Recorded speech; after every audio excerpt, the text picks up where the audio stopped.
Nous sommes dans l'opposition, mais nous sommes pour le débat, pas pour la chienlit. La parole est à Monsieur Fabrice Brun. Merci Madame la Présidente, Madame la Première ministre, mes chers collègues.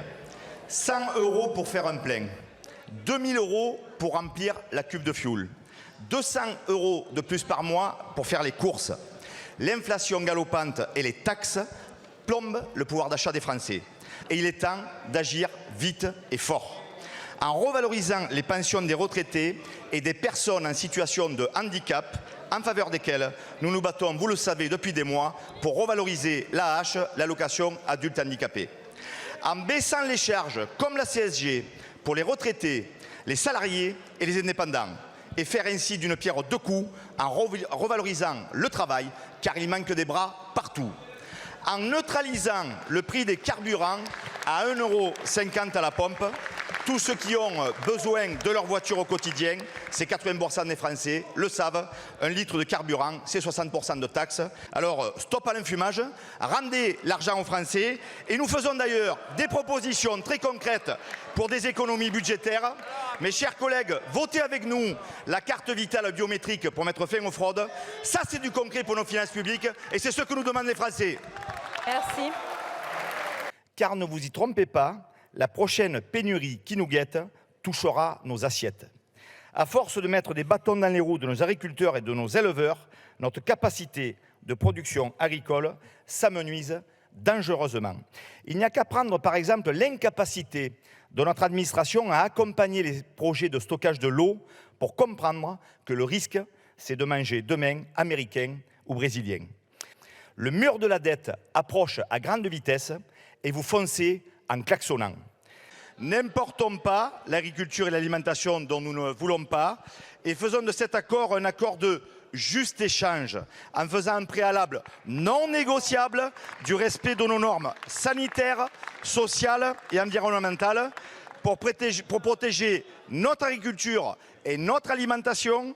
Finalement, c'est un peu paysans et consommateurs, même combat. Et je voudrais inviter le gouvernement et la majorité à commencer par supprimer le plafond mordant sur les budgets des agences de l'eau et rendre 500 millions € par an à nos communes, au lieu de les obliger à transférer leurs compétences eau et assainissement, parce que tout simplement l'eau s'affranchit des périmètres administratifs.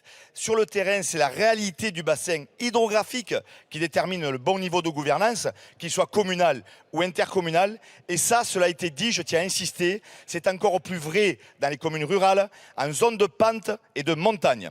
Voilà pourquoi nous continuons de défendre la liberté totale en matière de transfert de compétences sur l'eau et l'assainissement. C'est du bon sens paysan et tout simplement un signal de confiance que nous devons ensemble envoyer aux élus locaux et aux maires de nos communes. Merci Madame la Présidente, Monsieur le Ministre.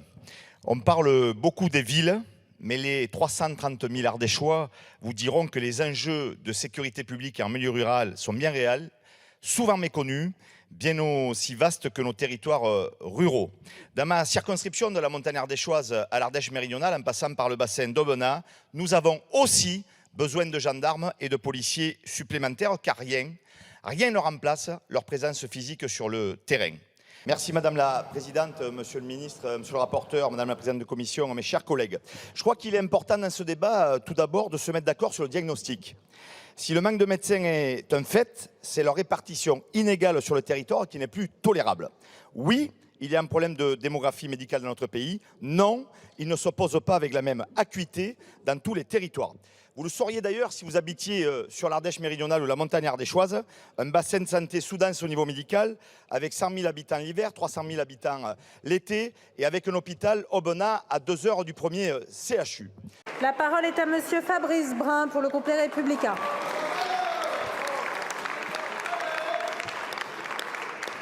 Merci Madame la Présidente. Monsieur le Ministre de la Santé, début avril, vous affirmiez dans les médias qu'aucun service ne fermerait. Le problème, c'est que depuis, des hôpitaux sont pour la première fois contraints de fermer les urgences la nuit faute de médecins. comme à Aubenas, où l'éloignement des CHU complique encore la situation. Dans un bassin de santé où la vie des 100 000 habitants est mise en danger et où les soignants souffrent, où les pompiers, les ambulanciers, les professionnels de santé subissent au quotidien les conséquences collatérales de ces fermetures. 6 ans que votre majorité est aux manettes, alors fini le bricolage, fini les mesurettes, au grand mot les grands remèdes, paquet sur la formation, investissement dans les facs de médecine, confiance aux jeunes Français méritants, contraints aujourd'hui de s'expatrier pour étudier, c'est quand même un comble, attractivité des métiers du soin, nous faisons des propositions, régulation, réquisition.